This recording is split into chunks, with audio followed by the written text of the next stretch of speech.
Sine squared t minus 1 is equal to 0. Find solutions in the interval, let's say 3 to 20. Alright, suppose t's time, this equation just happened to show up in our mechanical problem, and we're only interested in when this happens in between 3 seconds and 20 seconds. Does that make sense? That's how interesting. We want to find it when that happens. So we're going to find the general solutions. The only thing that you can change in the general solutions are ends, right? And those ends in Weber Sine, I think that you're using k or something. And you figure out n is integers, right? And figure out what integers fall into that, so that it gives a solution between 3 and 20. This is a fairly small range, so you can just try and figure it out, but there's a better mathematical way of doing that, so we'll do that. Alright, so product equals, this is the last problem that we did in our last lecture. This gives you two equations. What is the first one? It is already in the left-hand side is not the product of two things and blah, blah, blah. It is just the product of two things, right? Okay, it's factored form. It's factored form. Okay, the whole thing is a product of two things, although each factor is a little bit more complicated. So it's good when you solve and if right-hand side is a 0, then you conclude either this is 0 or that is 0. You can't conclude that if it is a 1, then this is going to be 1 and that's going to be 1. There are more possibilities. But if it's a 0 and the product of two things, this must be 0 or that must be 0. There's no other possibilities. So we have two equations to solve. One is a tangent 2 minus 2, t minus 2 equals 0. That's one equation. And second equation is a 16 sine squared t minus 1 equals 0. That's the second equation. You have to solve these both equations separately. Does that make sense? Alright, so pull out your calculator and let's solve this tangent t minus 2 equals 0. Alright, this is standard kind, so we're going to do that. Exercise. Write down the general solution. Alright, because the tangent, there's only one type of infinite limited solutions, right?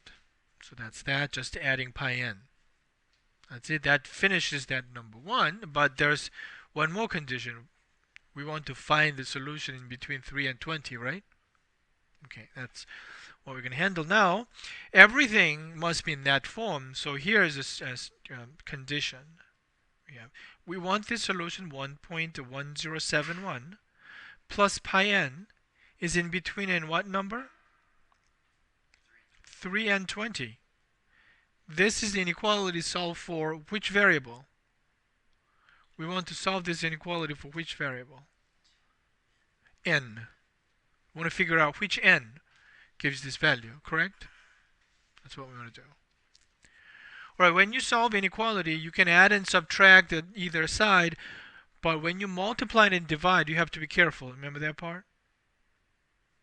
It's inequality. If you multiply and divide the negative numbers, then you have to flip the directions of the inequality. Alright? For example, if 1 is greater than 2 and 3, if you multiply negative 1 both everywhere, negative 1 is less than negative 2, less than negative 3, makes no sense, right? Negative 3 is actually less than negative 2, less than negative 1. So if you multiply negative throughout the inequalities, this direction changes. Or divide negative number, right? So sometimes you do that with a variable such as negative x. So is this negative x a negative number? Not necessarily. We don't know, right? If x is a negative number, and it's going to be a positive number. So when you're dividing everything by negative x, you're in question. You don't know what's going to happen to the directions. But if it is absolutely number, then it's all right. And pi is a number, right? and you know it's a positive number. So that's what you're going to be dividing at. All right. So next thing is that you're going to subtract. So as if you are solving this inequality for n, you have to isolate n. What are you going to do first? You're going to subtract this number, right? What is that number?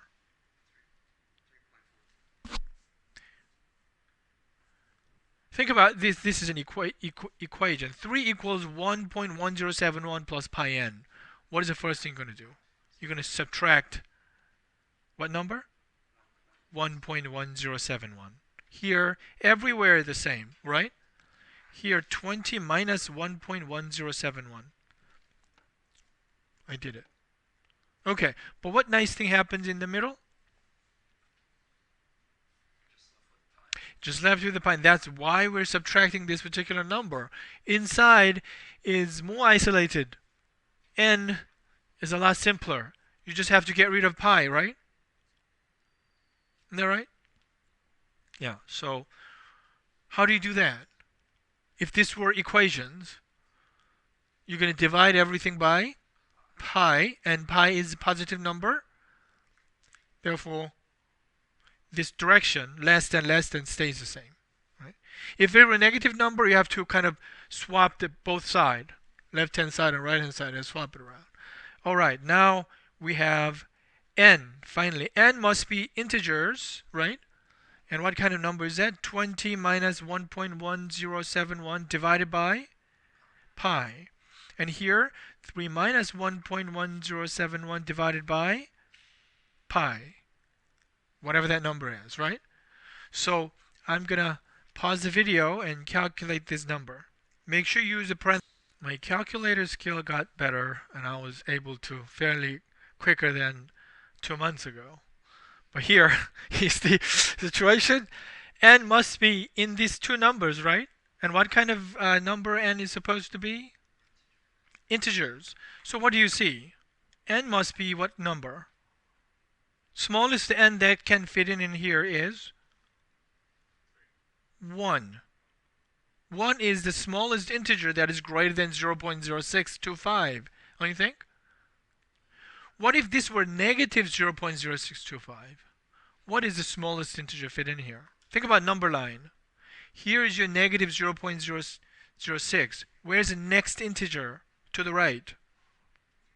0, right? So you have to think of it in a number line, right? If this is not natural, go to number line, see which integer comes to your right. That's what this greater than symbol is, right? So we're going to do 2 and 3 and 4. Do you know where to stop? 5 and 6. If you put 7, that's greater than 0. So that doesn't satisfy. These are the 6 numbers right there. That's the only real number in between 3 and 20. That's not real number. That n goes into our formula here, right? Here, there. And if you plug in those 6 values and then get those all 6 real numbers. Remember that 6 real numbers in the Weber sign? That's not this problem. But like that, you have to put it in and get the 6 actual decimal values. Yes. But here, it's different. These are the only integers that fit into this range. Okay? So the final answer is not 1 through 6, right? What was your final answer? Final answer goes like this. Only 6t values is that, all right, n equals 1, so you have to calculate 1.1071 plus pi times 1, right? So I'm going to calculate, actually this must be approximate value as well. Just for this one, I'm going to do approximation, and rest of the part, I will leave that as an exercise because we don't want to do. I have 4.2486. 4.2486. That's one real number that fit in here. Does that make sense? 3. That's greater than 3, right? And if you got something like 2 something, and that means you did something wrong. You're supposed to be in between 3 and 20, right? Okay. So what is the next approximate value? 1.1071 times pi times 2. Whatever that approximate value is, and all the way down to, and 1.1071 plus pi times, what is the last integer? 6 you try, so you get the 6 decimal values. So make sure you show me this procedure correctly, right? So that I can set up a problem in the test that only, you know, fit in like 2 or 3 numbers so that you don't have to repeat like 6 times. But if it's a smaller numbers, then you can easily just guess around without doing this consistent, more efficient way whenever, if it is larger range and things like that, right? So showing this idea and more consistent, more powerful method is what I wanted to see, not the way you were clever enough to just to find the answer, just juggling around, because I made it pretty simple and easy. All right? And by this time of the semester, I think you all understand what I'm trying to say, so I won't repeat. All right, that was that number 1. That was just number 1, right? And number 2 goes exactly like that, but I'm going to make a one-step procedure of solving that one. The rest of the part is procedure going exactly like that. All right, so I'm going to make some progress on the number 2, which is 16 times sine squared t minus 1. What do you do about this one? You isolate sine squared t, right? So by doing that, let's not skip this one. I guess the whole point of we're doing this here is polishing our algebra. Does that make sense? 16 times sine squared equals t. I add 1 both sides. Correct? Then what do you do next? Sine squared t is 1 over 16, correct? So we isolated sine squared t. Then you don't need sine inverse here, right? What do you, one more step? You really have to solve for sine t, correct? Really have to solve for sine t. What is it then? Right, square root of 1/16, right? What is it? 1/4. And why is there space in between equal and 1/4? Plus minus. So we actually have now total of 3 basic equations to solve. Tangent being 2, sine being 1/4, sine being negative 1/4, right? 3 basic equations. Each of them will have some sort of 2 or 3, whatever number of solutions there. It seems like if this were 6, I believe these will be just about 3. Do you know why? This period is going by pi, right? These guys' period is going by 2 pi, right? So it's a lot longer gaps in between. So either is a 3 solution each, or 2 if it has just happened to lose a boundary. So total of, if you're lucky, 2 more solution, or if you're worse, another 6 solution. Something like that. That make sense? All right. Just keep going like that. Earlier examples were just algebra. This time, algebra plus what? What does it say there? Trigonometric identity. So you gotta manipulate this one using what? Trigonometric identity. And then once you're done, I think from here is just algebra. Alright? And this is the hard part. And that's something that you're going to be doing a lot in calculus. Right, here's some massive. I want to make it simpler and solve it, right? Free analysis, things like that. Alright, then what is it we need to do? We need to review, right? These things just comes and go. We never know. So let's review identities, right? So what was the first identity? Right, that is called the Pythagorean identity, right? So what was that? It was just said sine squared t plus cosine squared t equals 1. Just in case they give you this another level, and what was the other one? 1 plus tangent squared t equals secant squared t. You need this for calculus, but I'll try to avoid this one in my test. But you need this too. Okay? Alright, that was just a unit circle, and boom, you could easily understand it. Sine and cosine, the x coordinate and y coordinate on the unit circle, of course, is x squared plus y squared should be 1. It's that easy. What was the next one?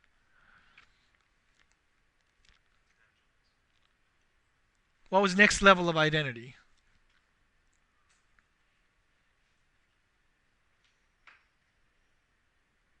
Addition and subtraction formula, right? You know, whatever that is. I don't think they use it here, so that's why I'm not stating it.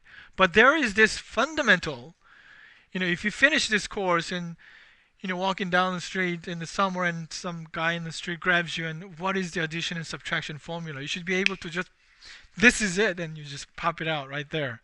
That's, if you don't remember this thing after the trigonometry class, you're missing a big thing. Right? You gotta take that to your grave. What is the next one then? Double angle formula, right? It seems like they're playing this one here. So we need to write that down. Double angle formula. Who wants to go for this one? Sine of 2t, isn't it? That's the double angle formula. 2t. Where's this coming from? Sine t plus t. Remember that? Sine parenthesis t plus t. That's where it's coming from. Now get that addition formula of a sine in your head right above here and plug t and t there. What do you see? Addition formula. Sine times cosine plus cosine times cosine times sine. Remember that part? What do you see there? 2 times sine t cosine t. Do you see that? Sine t cosine t plus cosine t sine t. And therefore it's a 2 times. That's a double angle formula. What about cosine 2t? Remember this one has a several version? Right? First version right out of the addition formula.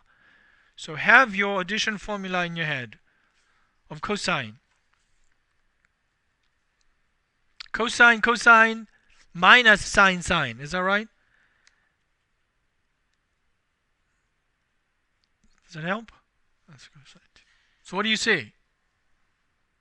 First term of cosine addition formula. Nothing comes to your mind? Cosine, cosine, cosine squared t, right? S and t are the same. What is the next one? Sine squared t. All right. Now the guy in the street is letting you go. He got it. So we have it. So, but there are 2 more lines. Remember, 2 more lines. What was that? The sine squared t can change the cosine, right? Using Pythagorean identity. So it's 2 times cosine squared t minus 1. What is the other one? 1 minus 2 sine squared t. Those are double angle formula. Okay, then what did we do?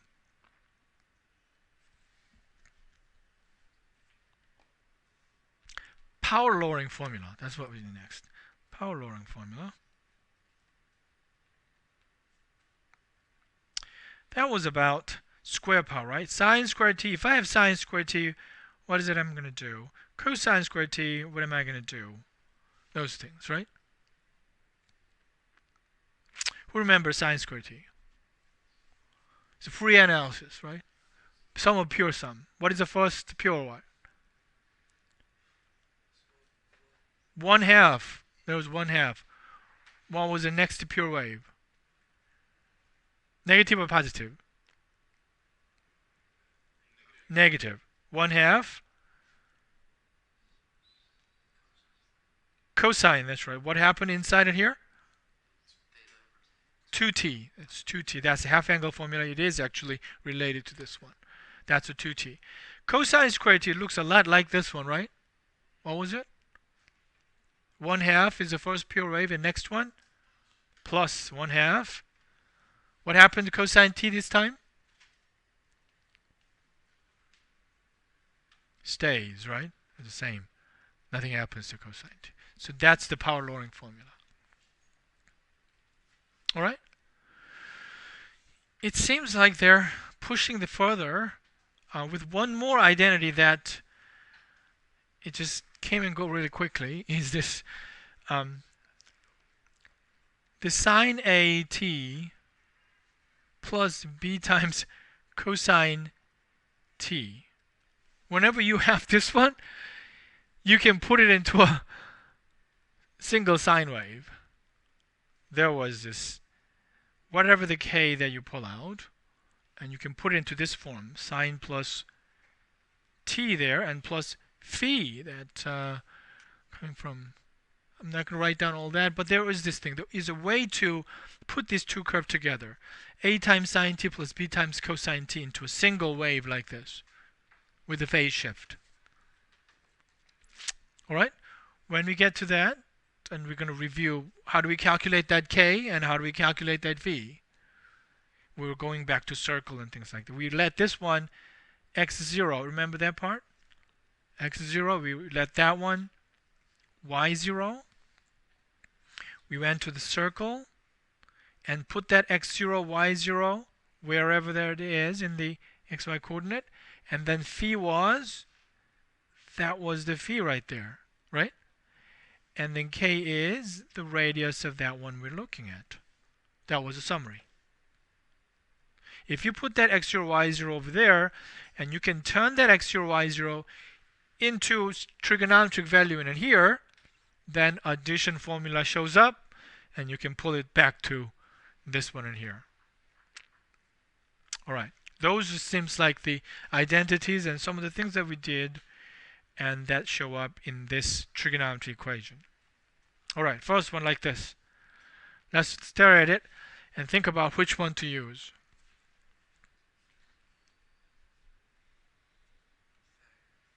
I think the idea is you want to turn this equation into one trigonometry kind, or you can completely factor. Change the entire thing into only in terms of sine or only in terms of cosine. What do you see?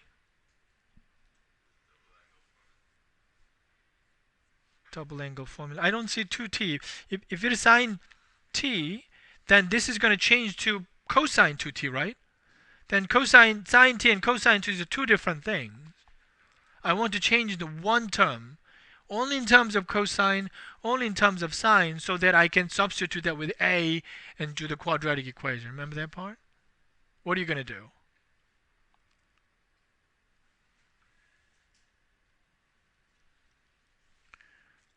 You can't just hit the right answer. Just trying, just like someone did, is, it builds up and you have a better instinct and you have a better probability of hitting the right substitution or right method.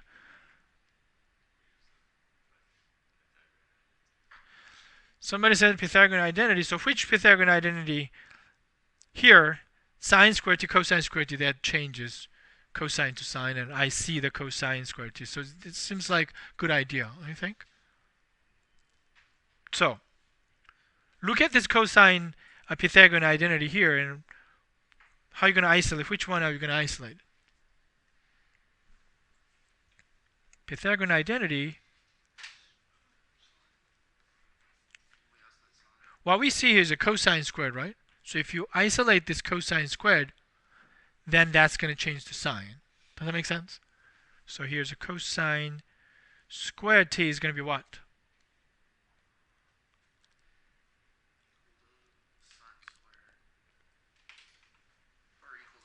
1 minus sine squared t. That is a different version of Pythagorean identity, right?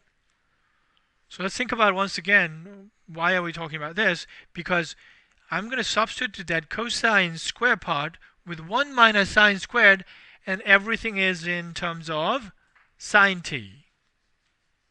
Once I give this one, rest of the part is easy. Difficult part is thinking about this one. So when you prepare for the test, or especially for the test, pay attention to this part. Don't spend all your time and the rest of the part. You actually have to spend all the time to actually thinking about this part. But it seems like the opposite is happening a lot in student practice. So let's now proceed.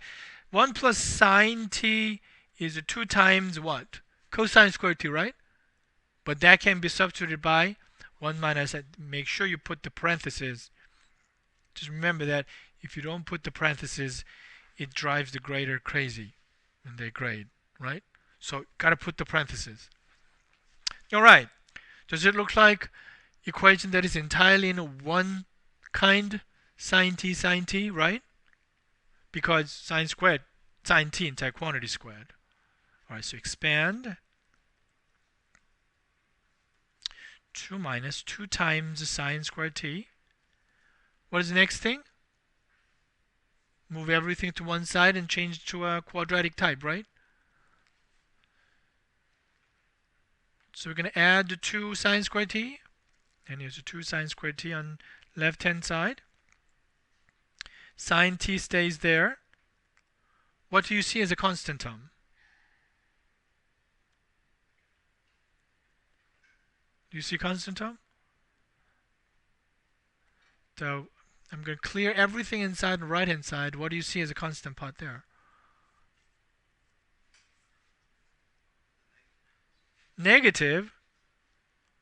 Are you sure? Negative is correct. Negative. Negative 1. Any objection? 2 and 1. I'm subtracting everything that is in the right hand side, so that it's the 0. So if I subtract 2 here, then I get negative 1. Good? So, well, this is good. We looked at this last time, right? Correct? Yeah, so from here we can solve it. Let's practice one more time. I'm going to make this one from here exercise. Kirsten, do you have a question? Manipulation, you have to clearly understand it two different ways. Simple algebra versus some fancy identities. If you try to look at everything as an algebraic procedure, that question shows up. What happens to the cosine? Why is it all of a sudden like this? This entire thing involves the two types of manipulation. Simple algebra manipulation that you try to reason out. Then second kind is that out of nowhere it changes to something. What is that? Is in this table, long table, right side column.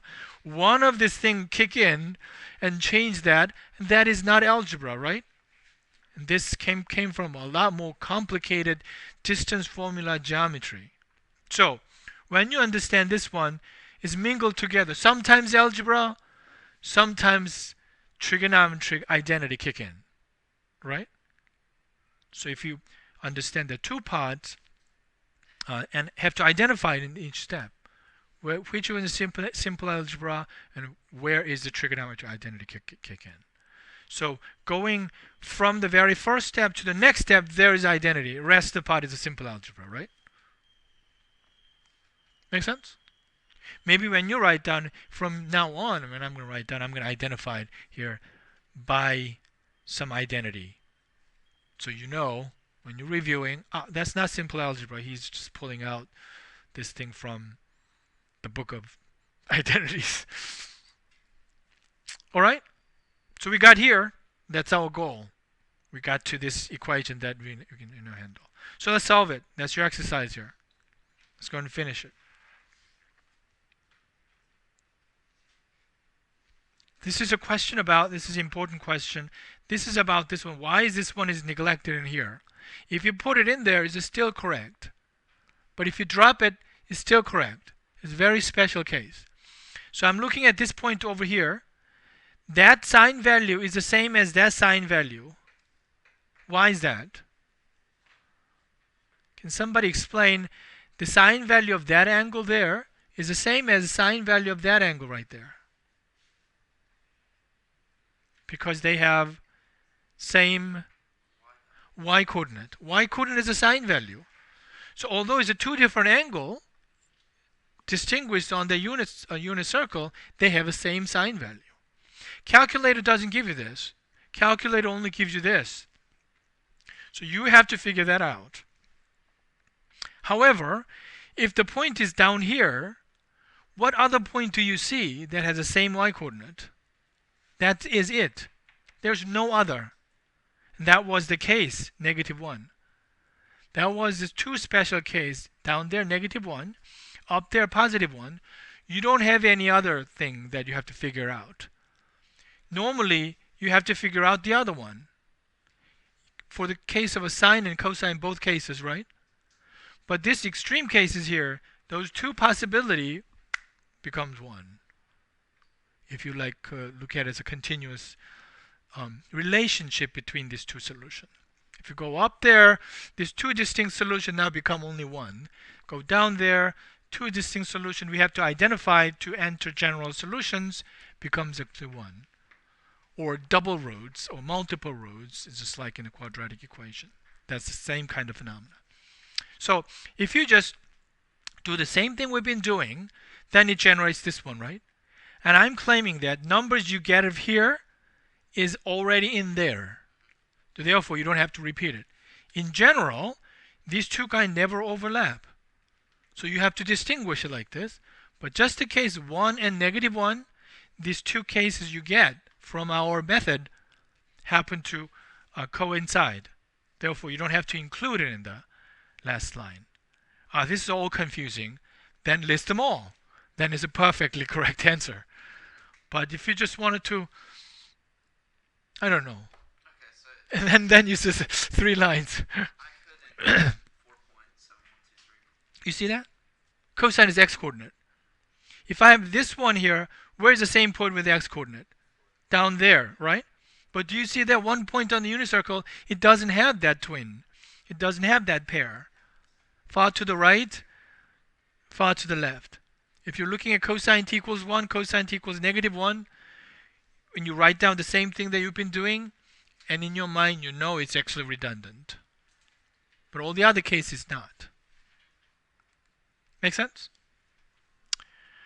Alright, these are all special values, so it has this pi over 2 and pi over 6 versions are involved, but these are all in decimal form. Okay? Any other questions?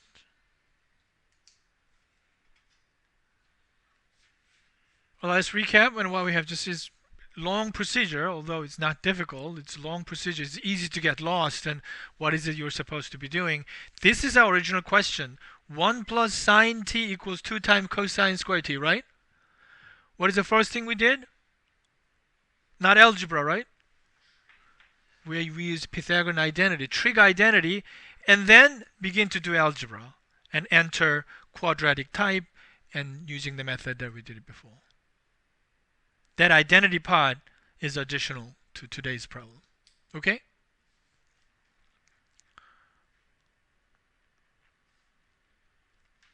Number 2.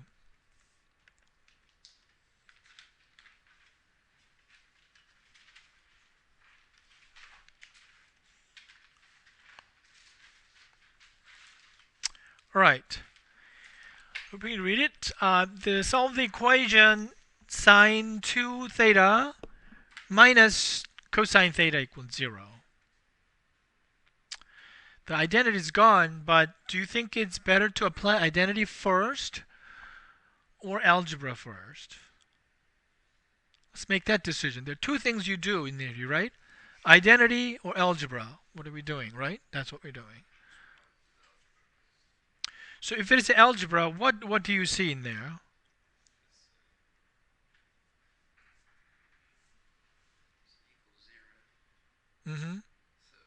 What is the algebra that we're doing? If it is a quadratic equation, we apply quadratic formula, right?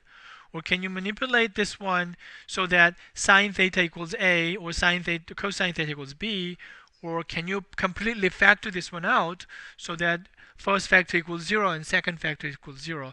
These are the kind of algebra we're going through, right? Yeah. Yeah, I think the double angle is a good idea. Therefore, algebra first or identity first? Identity first, right?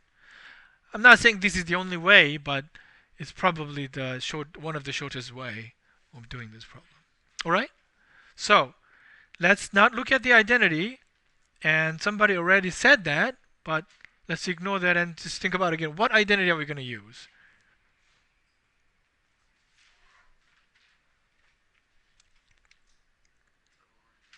Double angle formula, 2 theta, right? So let's do that. This magic word. Recall, right? What is it? Sine 2 theta. Hey, that seems like there's some identity about that. Right? Right. If you don't remember how to get this one. Either you write this one in the front page of a test as soon as you receive the test. That's one thing. Or if you just run out of time, you have what is the idea? Addition formula, okay? Addition formula. Sine, sine, cosine plus cosine, sine. That's why it looks like this. Okay? Now next thing is that go ahead and rewrite, substitute that one with this guy here. If you can put the parentheses, always put the parentheses. It's a nice thing to do. Not making a mistake. Alright? So, let's see. You should do times. Is that what you wanted to see? Okay, right. Times. Yeah.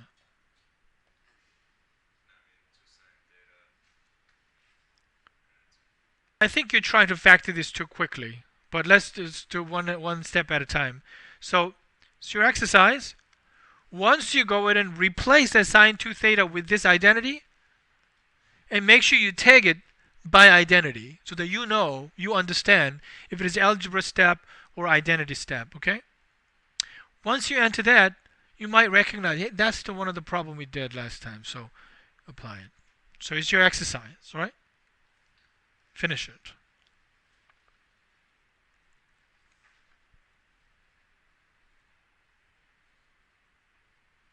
Any other question? That was this is the question. Okay. Have a good weekend.